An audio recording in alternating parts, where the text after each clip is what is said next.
السلام عليكم حبايبي، عاملين ايه؟ يا رب تكونوا بألف خير. وصفة جديدة وفيديو جديد، وهنعمل النهاردة مع بعض اكتر تاني اكلة مشهورة من الاكلات الشعبية بعد الفول والطعمية، هي الكشري. كشري بقى يعني مفيش حد ما بيحبوش، وكله تركات، وممكن تركاية خالص بسيطة كده تقلب موازين الطعم كله. هنعمل النهاردة شوية كشري حلوين بتركات حلوة وطعم كده جميل قوي، يعني حاجة كده من الآخر. بجد كل حاجة فيه مظبوطة كده وجميلة. أحب إن أنا أشارككم الوصفة دي للبنوتات الجديدة اللي هي ما عملتش قبل كده الكشري، أو تحب تعمله يكون طعمه مميز ومختلف.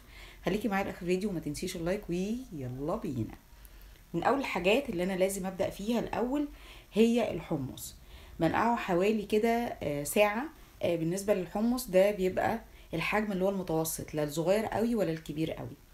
بعد ما بنقعه بروح جايباه عندي كده في حله، وحوالي 4 فصوص من الثوم، واحط عليه يعني حاجه بسيطه كده من الملح، واحطه على النار لحد ما يبتدي يستوي معايا. ده كده كان خلاص وصل معايا للتسوية المظبوطة. عشان ما يكملش سوا هحطه في مية تانية باردة، علشان ما يبقاش مهري معايا. نيجي هنا بقى لتاني حاجة، هي العدس بجبة. طبعا عايزة اقولك بقى مفيش كشري ابدا ينفع من غير المكون ده. هبتدي دلوقتي انقيه طبعا، وبعد كده اروح حطاه في مية مغلية زي ما انتم شايفين بالشكل ده، واسيبه حوالي ربع ساعة. بعد ربع ساعة هتبص تلاقي حجمه زاد شوية. هشطفه بشكل كويس قوي، وهحطه عندي برضو في كسرونة او حتى في حلة، وبضيف عليه الاضافات دي بجد بتخلي طعمه حلو جدا. هحط عندي نص معلقة من الثوم مفروم، وكمان عندي رشة كده من الفلفل الاسمر، ربع معلقة من الكمون، وكمان رشة من الملح. هحطه عندي على النار لحد ما يتشرب كل المية اللي بتبقى فيه. ودي برضو خطوة مهمة جدا علشان ناخد الشكل اللي هو بتاع العدس بتاع بره بتاع المحلات. هنا بقى كان خلاص شرب المية زي ما شايفين بالشكل ده. احطوا عليه معلقتين من الزيت اللي هو بتاع البصل، مكان ما حمرنا البصل. بجيب بقى هراسة وبهرس عندي العدس بالشكل اللي انتوا شايفينه ده. طبعا للناس اللي هي هتشوفه كده الوهلة الاولى يعني هيقولوا ان هو معجن معاكي، ولكن لما بخلص الهرس بالشكل ده هحطه عندي في طبق، وابتدي ان انا افرده كده يتهوى. هتبصي بعد شوية تلاقيه القوام بتاعه مختلف تماما، وده اللي احنا برضو هنشوفه كمان شوية. يعني هسيبه كده لحد ما يجي دوره، وهقول لكم برضو دلوقتي امتى. نيجي هنا بقى لاكتر حاجة اساسية عندي في الوصفة كلها، اللي هي الورد، التقلية، البصل المحمر. بجيب عندي البصل الابيض ده، بيبقى انسب حاجة وبيديني نتيجة كويسة جدا جدا في التقلية بتاعتي. البصل الابيض ده ممتاز. بجيب برضو الكمية اللي انا عايزاها، يعني قليلة او كتيرة زي ما تحبي. البصل عندي يبقى متوسط عشان كل التقطيع برضو يبقى قد بعضه. وابتدي ان انا اقطعه كده شرايح متوسطة، لا هي تخينة ولا رفيعة.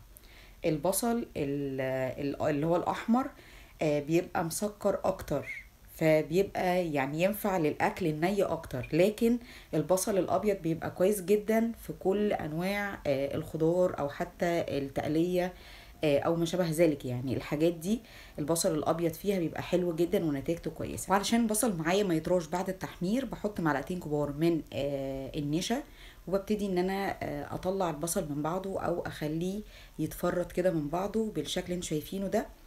ومهم جدا جدا الخطوه اللي احنا هنقول عليها دي، اهم حاجه لازم يبقى الزيت عندي بشكل كويس، ما بقاش قليل عشان اخد نتيجه كويسه.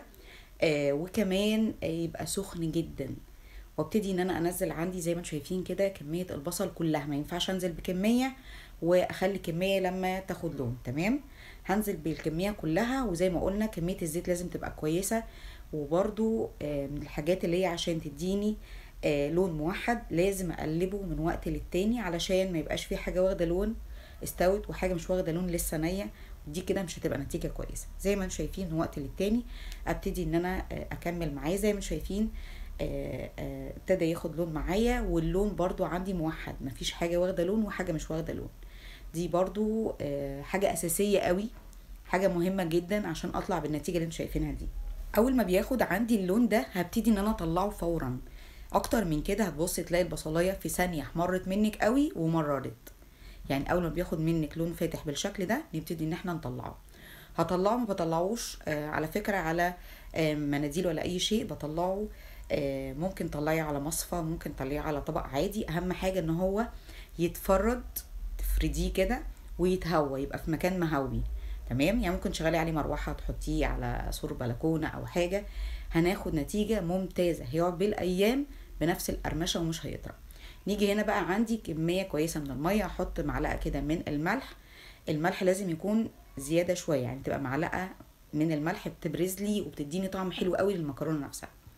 بالنسبة بقى لمكرونة الكشري، ممكن احط 3 انواع 4 انواع، عندك النوعين اللي احنا شفناهم دول، زائد كمان المكرونة السباكيتي. اول لما بتغلي عندي المية هنزل عندي المكرونة كلها، وابتدي اقلب دقيقة كده بحيث ان المكرونة تاخد درجة حرارة كويسة عشان ما تعجنش معايا او تلزق في بعضها من الاول.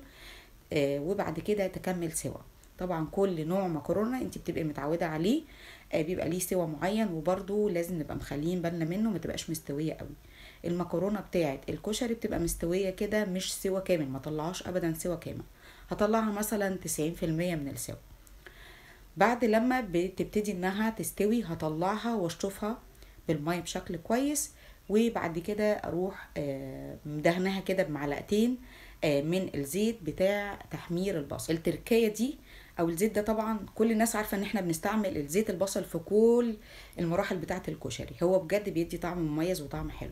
هنا بقى المكرونة عندي بعد ما قلبتها بشكل كويس، نيجي بقى هنا للصلصة بتاعتنا. هحط كمية كويسة كده من الزيت بتاع تحمير البصل، وبجيب بصلاية متوسطة، وببتدي ان انا اديها يعني لون مش جامد قوي، انا مش عايزاها تبقى يعني قوية قوي. يعني اول ما بتصفر بسيط هروح منزله عليها نص معلقة من الثوم، يعني تقليبتين 3 كده اشم ريحة الثوم، وانزل عندي بالطماطم، سواء بقى طماطم انا هي عندي في الفريزر او انا ضربها في الخلاط مش هتفرق، لكن الوقت بس اللي هيبقى فارق. اول لما بتغلي معايا هنزل معلقتين كبار من الخل، وكمان عندي البهارات. بنزل بقى البهارات ايه، بنزل اولا الملح، وكمان عندي بابريكا، فلفل اسمر، وكزبره، وكمون، وبنزل عندي بالنص معلقه كده من ال11 بهار، وبسيبها عندي كده لما بتتسبك ازودها ميه تغلي واروح طافيه عليها. دي كده بالنسبه للصلصه. نيجي هنا بقى للرز بتاعنا.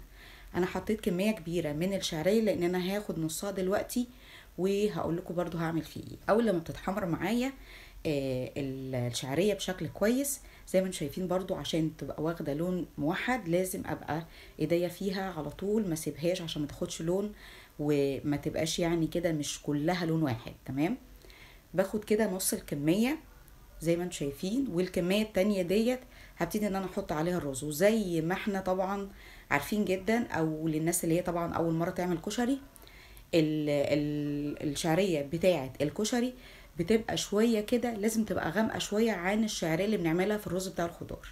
بديها تقليبتين 3 علشان كمان الرز عندي يتغلف كويس جدا وما يبقاش معجن معايا، او حتى ما يبقاش القوام بتاعه حلو، لان الرز بتاع الكشري لازم يبقى ماسك نفسه قوي، ما يبقاش مستوي تحس ان هو معجن. بعد كده بروح نازله عندي بميه سخنه، مش بحط كتير. هنا بقى بالنسبه لتوليفه بهارات بسيطه احطها للرز بتاعي، بحط كزبره سنه يعني اقل من ربع معلقه، وكمون، وفلفل اسمر، وبملح. اكتر من كده ما بحطش حاجه تاني خالص.